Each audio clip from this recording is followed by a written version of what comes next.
Hello सभी को नमस्ते, good morning to all of you, welcome to study Mantra educations. जो वर्दी के दीवाने कमेंट सेक्शन में जरूर ठोकना जय हिंद जय भारत, क्योंकि आप जब वर्दी पहनोगे तो दिन में ये हजारों बार बोलना पड़ेगा, है ना। तो और अच्छा भी लगेगा क्योंकि इससे खुशबू आएगी देशभक्ति की। जय हिंद जय भारत, है ना। फिर साथ में जय किसान जय जवान है। आ जाओ। तो आरपीएफ की भर्ती की कल क्लास, डेली क्लास होती है बिलास 8:30 बजे, सॉरी 8 बजे हमारे इसी YouTube चैनल पर डेली शाम को 8 बजे जीके की क्लास होती है। और यकीन मानना, यहां जीके और जीएस अगर आपने पेपर तक पढ़ ली तो बिना बैच भी 40 प्लस नंबर 50 में से पक्के हैं। आप अगर यकीन नहीं होता तो कल वाली क्लास जाके चेक कर सकते हो और फिर क्लास के बाद बताना कंटेंट कैसा था। आप जितनी मेहनत करते हो उससे बहुत ज्यादा मेहनत हम करते हैं। तो आरपीएफ की एक पूरी कंप्लीट वीडियो जिसमें हम एक एक चीज खोल के देखेंगे कि जीएस में पूछता क्या है। जीके एंड जीएस जो 50 नंबर की आती है उसको हम कवर कैसे करें सर।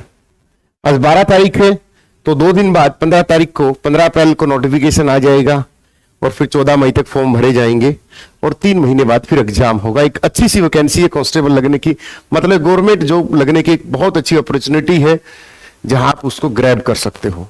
120 में से अगर आप 60-70 भी लेते हो तब भी किसी न किसी जोन में नौकरी मिल जाएगी। ठीक है, ये वीडियो बना चुका हूं कि 60 वाला भी नौकरी लग सकता है, बट जोन देखना पड़ेगा। तो जीके जीएस में 50 नंबर में से बेटा यहां पर साइंस की वेटेज सबसे ज्यादा रहेगी। साइंस के लिए आप हमारी बुक साइंस मंत्रा मंगवा सकते हो ऑनलाइन बुक शॉप से। ठीक है, ऐप में डिस्क्रिप्शन में है साइंस मंत्रा। साथ में साथ आपको स्पीडी भी पढ़नी है, स्पीडी का भी करना है, प्लस लुसेंट, एनसीईआरटी कौन सी क्लास की, 9th और 10th की जो एसएस की होती है और साइंस की होती है। ये 2 चीजें करनी है हमें साइंस में। और जितने भी हो सके प्रीवियस ईयर्स रेलवे में खासकर आए हुए क्वेश्चंस, प्रीवियस ईयर्स रेलवे के टेलीग्राम पे डाल दूंगा। PYQ previous year question bank है अपने पास रेलवे का। आज तक के जितने भी किसी भी पोस्ट पे आए हो, चाहे एनटीपीसी में आए हो, चाहे रेलवे ग्रुप डी में आए हो, चाहे रेलवे के टेक्नीशियन में आए हो, जो साइंस का पोर्शन है उसको बहुत मजबूत करके चलना है। ठीक है ना, साइंस अच्छे लेवल की आएगी। दूसरे नंबर पर पॉलिटी सर, पॉलिटी में लुसेंट पढ़नी है जितने भी हो सके। शाम को 8 बजे वाली क्लास मत छोड़ना। यकीन करना जिस दिन पेपर में बैठोगे 8 बजे वाली क्लास के क्वेश्चन डायरेक्ट टिप टॉप मिलेंगे, क्योंकि हम वन लाइनर जीके नहीं पढ़ाते कि फलाने का बेटा फलाना कौन था, कि कांग्रेस का वो अधिवेशन कहां हुआ। नहीं, पूरी बेहतरीन तरीके से आप डेली क्लास देखो और फिर मजा ना आए 8 बजे टेलीग्राम ज्वाइन करो। डिस्क्रिप्शन में लिंक दिया गया है, उस पर आपको नोटिफिकेशन मिलेगा कि 8 बजे ये क्लास है, 3 बजे मैथ की क्लास है, 8 बजे जीके की मेरी क्लास होती है। तो आपको मजा ना आए तो बोल देना। पॉलिटी में सबसे ज्यादा पूछे जाते हैं आर्टिकल्स या राष्ट्रपति के बारे में पूछा जाएगा एक क्वेश्चन कि राष्ट्रपति के बारे में कोई भी आर्टिकल की 52 आर्टिकल में है, भाग नंबर 5 में है, कि महाभियोग किस कब आया जाता है 61 में है, अक्षमाधान 72 में है, अध्यादेश 123 में है। तो ऐसे कुछ पूछे जाते हैं कि देश का संवैधानिक मुखिया, लोकसभा के बारे में, राज्यसभा के बारे में और संसद के बारे में। ठीक है, एक क्वेश्चन आराम से संविधान सभा के बारे में पूछा जाएगा कि संविधान सभा का गठन, उसके सदस्य, बाद में कौन सा सदस्य रहा, क्या रहा, ये आपसे पूछा जाएगा। तो लगभग पॉलिटी के 6 से 7 क्वेश्चन होंगे जो हम आराम से कवर कर लेंगे। एक भी क्वेश्चन बाहर नहीं होगा, टेंशन मत लेना, क्योंकि पॉलिटी कोई इतना बड़ा नहीं है कि हम उसको कवर नहीं कर पाएंगे। ठीक है, एक संविधान संशोधन किसी कोई भी प्रकार का, जैसे 42वां फेमस है, 44वां संविधान संशोधन फेमस है, 86वां संविधान संशोधन फेमस है, तो जो 61वां संविधान संशोधन फेमस है, तो वो हम यहां से कवर करेंगे। ठीक है, तो पॉलिटी में ये चीजें पूछी जाएगी कि पॉलिटी के सर आर्टिकल्स, राष्ट्रपति। और वीडियो पूरी देख के बाद ये बताना कि वीडियो कैसी लगी, आपको हेल्पफुल लगी, फ्रूटफुल लगी, नहीं लगी, अपनी राय जरूर देनी है। ठीक है, और जय हिंद जय भारत जरूर ठोकना कमेंट सेक्शन में। तो पॉलिटी में ये पूछा जाएगा। ठीक है, इसको हम बैच में भी कवर कर रहे हैं, आरपीएफ के बैच में बहुत बेहतरीन तरीके से, चाहे वो एचसीएस के लेवल की पॉलिटी पूछ ले, जाने नहीं देंगे। ठीक है, ये गारंटी रही आपकी। ज्योग्राफी में हमें इंडियन ज्योग्राफी पढ़नी है। ठीक है, इंडियन ज्योग्राफी।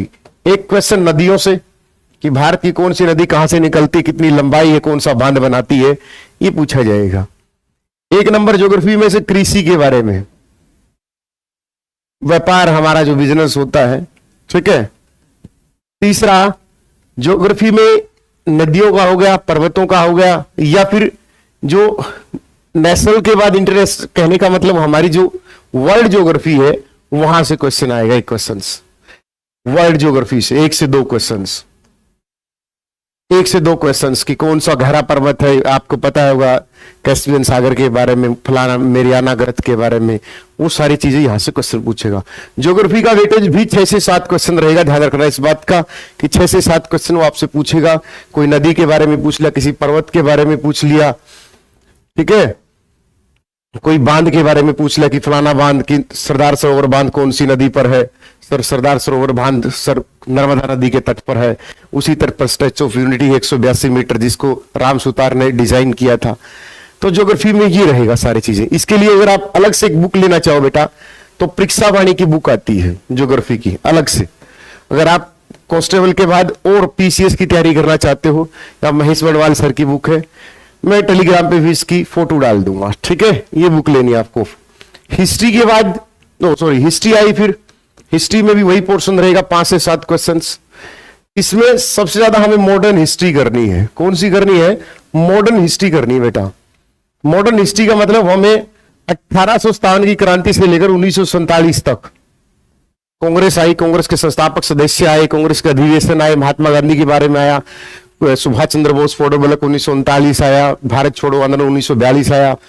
तो ये सारी चीजें आपको कवर करनी है कि आजादी के समय मॉडर्न हिस्ट्री में किन किन लोगों का क्या रहा है, किसने की सत्यशोधक समाज की स्थापना, किसने की प्रार्थना समाज की स्थापना, किसने की भारत की पहली महिला कौन सी थी जो कांग्रेस की अध्यक्ष रही, पहली महिला एनिवर्सरी 1917 1925 सरोजनी नायडू, गांधी जी ने किस कांग्रेस अधिवेशन की अध्यक्षता की 1924 बेलगांव कर्नाटक। ये सारे फैक्ट आपको याद करने हैं, मुंह जबानी आपको याद होने चाहिए, टिप्स पर आपको याद होना चाहिए। आफ्टर देन आपकी तैयारी अच्छी मानी जाएगी, ठीक है। इसके बाद एक यहां से 2 से 3 क्वेश्चन आएंगे, ध्यान रखना इस बात का, ठीक है। 1 से 2 क्वेश्चन पक्के मुगल वंश से, 1 से 2 क्वेश्चन कि मुगल अंपायर में कौन सा शासक था, कि बाबर के बारे में पूछ लेगा, हुमायूं के बारे में, ठीक है, अकबर के बारे में, जहांगीर के बारे में, शाहजहां के बारे में पूछ लेगा, औरंगजेब के बारे में, बहादुर शाह द्वितीय के बारे में पूछ लेगा, कोई प्रथा पूछ लेगा, इनकी दरबारी भाषा फारसी हुआ करती थी, बाबरनामा किसने लिखी, किस भाषा में, बाबरनामा तुर्की भाषा में है, बाकी सभी की आत्मकथाएं फारसी भाषा में लिखी गई है, ठीक है। तो 1 से 2 क्वेश्चन, 2 मान के चलो, मुगल वंश से आएंगे। तीसरा, 1 क्वेश्चन हड़प्पा सिविलाइजेशन या वैदिक सभ्यता, तो यहां से 1 से 2 क्वेश्चन पक्का है आराम से, कि कौन से कहां से क्या साक्ष्य मिले हैं, ठीक है, कि हड़प्पा सिविलाइजेशन में कि सर चावल के साक्ष्य लोथल से, रंगपुर से मिले हैं, घोड़े के साक्ष्य सुरकोटड़ा कालीबंगन वहां से मिले हैं सर, ठीक है, लोथल से मिले हैं। ये मुकासे की मूर्ति के कहां से मिले हैं। तो वैदिक सभ्यता कैसी रही है, कब, कौन से, क्या है। ऋग्वेद के 7वें मंडल में दशराग युग का उल्लेख है, किस ऋग्वेद के कौन से मंडल में गायत्री मंत्र का उल्लेख है, 3रे मंडल में। तो इस तरीके के सारे फैक्ट आपको यहां पर याद रखने पड़ेंगे हिस्ट्री में, ठीक है।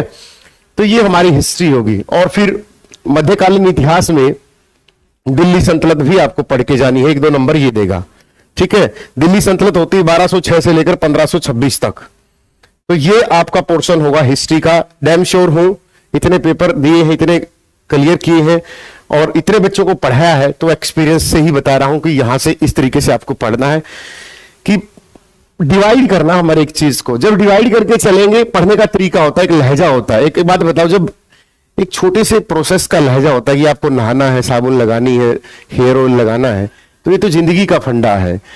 इस जिंदगी के फंडे में अपने आप को मेंटली इस तरीके से प्रिपेयर करो कि मुझे छोटी छोटी चीजों में बांटो हिस्सों को, कि आज मुझे 1857 की क्रांति की पूरी डिटेल पढ़नी है, आज मैं दिल्ली सल्तनत में करूंगा गुलाम वंश, कि गुलाम वंश में से मुझे कोई भी क्वेश्चन बाहर से नहीं पूछना। गुलाम वंश में मैंने लुसेंट पढ़ी, फिर घटना चक्र उठाई, फिर मैंने महेश बानवल सर की उड़ाई, फिर मैंने एमसीक्यू लगाए और एमसीक्यू लगा के मैंने फिर प्रीवियस ईयर देखी। प्रीवियस ईयर में मुगल वंश में मेरे से कोई क्वेश्चन गलत नहीं हो रहा। आफ्टर देन दूसरे टॉपिक पर चलो। तो छोटे छोटे हिस्सों में तैयारी को बांटो, आफ्टर देन आप पाओगे कि तैयारी बहुत मजबूत होती है। एकदम बहुत बड़ा चीज दिखता है कि ये जीएस 50 नंबर की, जब आप इसके छोटे छोटे हिस्सों में बांटोगे तो 2-4 महीने बाद जीएस पढ़ाने लग जाओगे। ऐसा लगेगा कि यार जीएस तो बहुत मजे की चीज है, सबसे इंटरेस्टिंग सब्जेक्ट है ये। सब्जेक्ट ऐसा है कि कितना भी पढ़ो फिर भी कम है, लस्सी की तरह, जितना पानी डाल लो उतनी बढ़ती जाएगी। कुछ भी कहीं से निकाल लो कि हिस्ट्री, एच का मतलब क्या है, हिस्ट्री का मतलब क्या है, इतिहास क्या है, 3 हिस्सों में बांटा गया है, प्राग ऐतिहासिक, आदि ऐतिहासिक, ऐतिहासिक। इतिहास वर्तमान, इसको पढ़ा लिखा जा सके, सुना जा सके, देखा जा सके। हिस्ट्री जो दिखाई देता हो, आध ऐतिहासिक जो पढ़ा, जिसकी शब्दावली तो पढ़ नहीं सकते, प्राग, ऐसे बहुत सारे फैक्टर हैं जो आप पढ़ोगे और मजा आएगा। ठीक है, तो हिस्ट्री का पोर्शन रहा है। इकोनॉमिक्स में एक तो स्टैटिक की आरबीआई की स्थापना कब हुई, बैंकों का बैंक, सबसे प्राचीन bank, repo rate, reverse repo rate, या करंट अफेयर का कोई योजना आएगी इको से। ठीक है, दो तीन क्वेश्चन ही पूछे जाते हैं इकोनॉमिक्स से, ज्यादा नहीं पूछे जाते, और जो बाकी पूछे जाते हैं उनको प्रीवियस ईयर्स का रिवीजन मारना। History, polity, geography, static GK में कौन क्या प्रथम, ये सारी चीजें आपको ध्यान रखनी है। ठीक है, कि कहां से, कि जैसे यूएन जो पिछला डाटा है, जैसे यूएनओ के बारे में, यूनिसेफ के बारे में, यूनेस्को के बारे में, ओलंपिक कमेटी के बारे में, ओलंपिक खेलों के बारे में, एशियन गेम के बारे में, कॉमनवेल्थ के बारे में, प्रथम भारतीय महिला किस क्षेत्र में की, एवरेस्ट पर कौन गई, अंतरिक्ष में कौन गया, प्रथम भारतीय महिला राष्ट्रपति, प्रधानमंत्री, आईपीएस, प्रथम महिला जिसको ज्ञानपीठ पुरस्कार दिया गया, ये सारी चीजें हमारे पिछले हिस्से में जो लुसेंट का था उस हिस्से को बहुत अच्छे तरीके से रगड़ना है। जितनी भी ऑर्गेनाइजेशन है, संगठन है, नाटो है, G20 है, G7 है, सार्क है, एशियंस, ये सारे के सारे, ठीक है ना, SCO का संगठन है, तो ये सारे के सारे आपको पढ़ना है कि इसकी स्थापना कब हुई, कौन सा संस्थापक सदस्य देश रहा है, भारत इसका कब सदस्य बना है, ये सारी चीजें आपको बहुत मजा आएगा इन चीजों में। हम 8 बजे डेली एक एक चीज कवर करेंगे जब तक पेपर होगा। ठीक है, वो रेलवे में भी काम आएगा, हरियाणा सिविल सर्विस में भी काम आएगा, वो सीजीएल में भी काम आएगा, सीपीओ में भी काम आएगा, जहां पर जीएस आती हो, DSSB में भी काम आएगा, जहां पर जीएस की वेटेज चाहे 2 नंबर की हो चाहे 20 नंबर की हो, क्वेश्चन वही जीएस से पूछे जाते हैं। ठीक है, फिर आते करंट अफेयर्स पे। करंट अफेयर पे सबसे पहला जो टॉपिक होता है हमारा स्पोर्ट्स का होता है, कि किस खिलाड़ी ने कौन सा पदक हाल ही में जीता है, किस खिलाड़ी को या किस हस्ती को कौन सा अवार्ड दिया गया है। 2 पॉइंट, अवार्ड कि किसको भारत रत्न हाल ही में दी गई, 5 लोगों को, 5 लोग कौन से, 5 टोटल मिला के कितने हो गए, 53। पहला किसको मिला 1954, C Rajagopalachari, Sarvepalli Radhakrishnan, doctor CV Raman. Doctor CV Raman 1928, जिसने डॉक्टर स्कैटरिंग ऑफ लाइट की खोज की थी, 1930 में फिजिक्स का नोबेल प्राइज मिला। सारी चीजें, प्रथम भारतीय महिला या जिसको मिला, डॉक्टर भीमराव अम्बेडकर को कब भारत रत्न मिला 1990 में, ये सारी चीजें, इन चीजों को अवार्ड, खेल। फिर राजनीति घटनाक्रम, घटियाक्रम नहीं, घटनाक्रम। राजनीतिक घटनाक्रम का मतलब कि कहां से, किस राज्य में किसकी सरकार बनी, किसको नया राज्यपाल बनाया गया है, कहां पर उथल-पुथल हुई, कहां पर राष्ट्रपति शासन लगा है, किस राज्य ने कौन सी योजना। फिर आया चौथा टॉपिक योजना, कि किस राज्य ने सखी योजना शुरुआत की है, किस राज्य ने फलाना संवाद पोर्टल लॉन्च किया है, किस राज्य में क्या चीज नई खोली गई है। डिजिटल इंडिया का जमाना है तो कुछ नई चीजें इनोवेशन में आ रही है। फिर आता है इंडेक्स में, कि फलाने इंडेक्स में हरियाणा भारत की क्या रैंक है, वैसे पूछेंगे नहीं क्योंकि उनको पता है सब इंडेक्स में हम नीचे पर हैं, कि हंगर इंडेक्स में कौन सा, प्रेस इंडेक्स में कौन सा, पीस इंडेक्स में कौन सा, हैप्पी इंडेक्स में कौन सा है। तो ये सारे इंडेक्स आपको याद करने हैं। ये करंट अफेयर के इशू रहेंगे। हाल ही में किसकी मृत्यु हुई है, कौन महान हस्ती इस जीवन काल को अपना पूरा करके चला गया है, ये आपसे पूछा जाएगा। क्योंकि ये स्टेट की इंटरनेशनल रिलेशन में, कि हाल ही में मोदी जी कहां गए थे, विदेश मंत्री कौन आया था, गणतंत्र दिवस पर कौन मुख्य अतिथि था, कौन सा गणतंत्र दिवस बनाया है, किस राज्य की झांकी को प्रथम स्थान मिला है, अगला जो 15 अगस्त को आ रहा है कौन मुख्य अतिथि आ रहा है, किस तरीके से। ये सारी चीजें हम जब धीरे धीरे हम उसमें इंटर करेंगे, किसी भी एग्जाम की प्रिपरेशन करते हुए हम उसमें इंटर करेंगे, सारी चीजें अपने आप पता लग जाएगी। ठीक है, तो इस तरीके से आपको जीएस को मजबूत करना है, और 50 में से 45 नंबर भी आ सकते हैं, बट जीएस को किस तरीके से लेना है कि हाँ सिलेक्शन देगी तो ये देगी, ध्यान रखना इस बात का, क्योंकि इसको बहुत ज्यादा पढ़ना पड़ेगा। मैथमेटिक्स में तो कुछ नहीं है, अर्थमेटिक आएगा, आप रिवीजन करके जाओगे, 35 में से 25-30 ले लोगे आराम से। रीजनिंग में वही सब सारी चीजें जो रिपीट होती है।